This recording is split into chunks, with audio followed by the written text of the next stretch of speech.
A reading from the Holy Gospel according to Luke, chapter 16, verses 19 to 31. The passage is taken from the Message version of the Bible.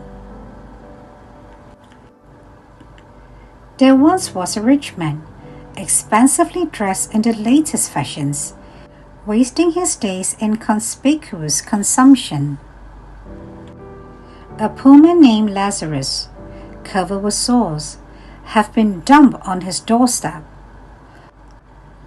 All he lived for was to get a meal from a scrape off the rich man's table. His best friends were the dogs, who came and licked his sores. Then he died, this poor man, and was taken up by the angels to the lap of Abraham. The rich man also died and was buried in hell and in torment. He looked up and saw Abraham in the distance and Lazarus in his lap. He called out, "Father Abraham, mercy, have mercy. Send Lazarus to dip his finger in water to cool my tongue. I'm in agony in this fire." But Abraham said, "Child, remember that in your lifetime you got the good things, and Lazarus the bad things. It's not like that here. Here he's consoled and you are tormented. Besides, in all these matters there is a huge chasm set between us, so that no one can go from us to you, even if he wanted to, nor can anyone cross over from you to us." The rich man said, "Then let me ask you, Father, send him to the house of my father, where I have 5 brothers, so he can tell them the score and warn them, so they won't end up here in this place of torment." Abraham answered, "They have Moses and the prophets to tell them the score. Let them listen to them." "I know, Father Abraham," he said, "but they are not listening. If someone came back to them from the dead, they would change their ways." Abraham replied, "If they won't listen to Moses and the prophets, they are not going to be convinced by someone who rises from the dead." The Gospel of the Lord. Good morning. Welcome to Coffee with God, and I am Father Joseph Matthew. Today, on the 28th of September, we are in the 26th Sunday in Ordinary Time, and we reflect on the Holy Gospel according to St. Luke, chapter 16, verses 19 to 31. Seeing the poor at our door.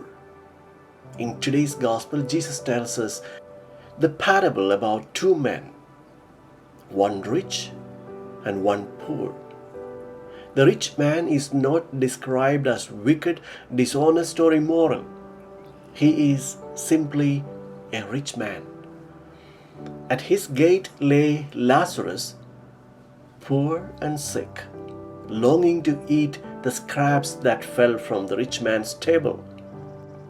The dogs were his only companions.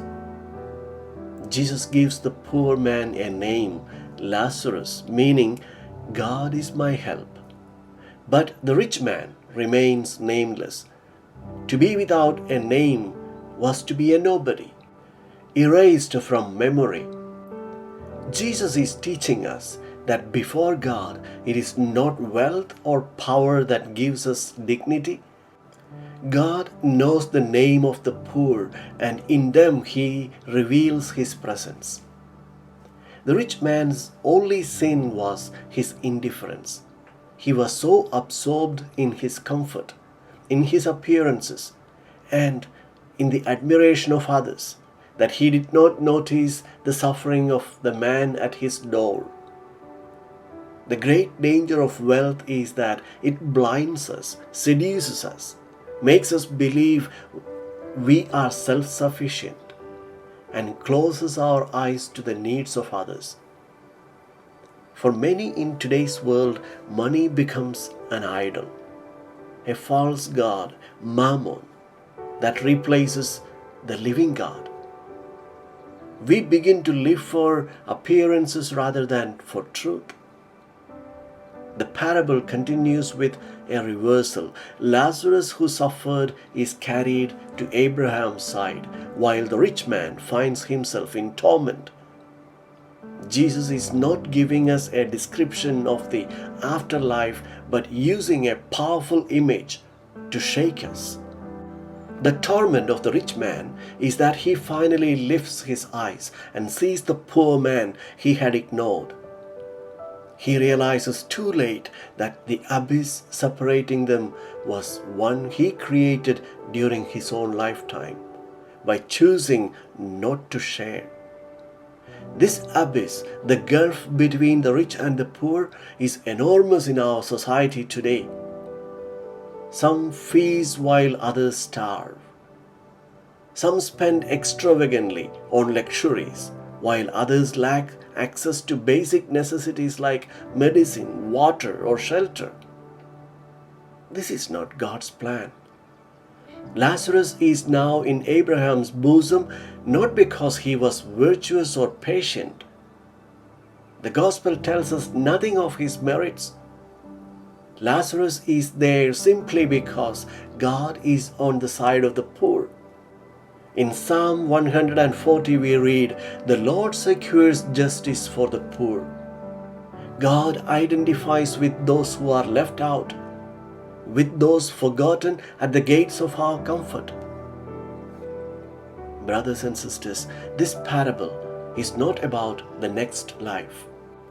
It is about now, the time to cross the abyss, to close the distance between the rich and the poor is today.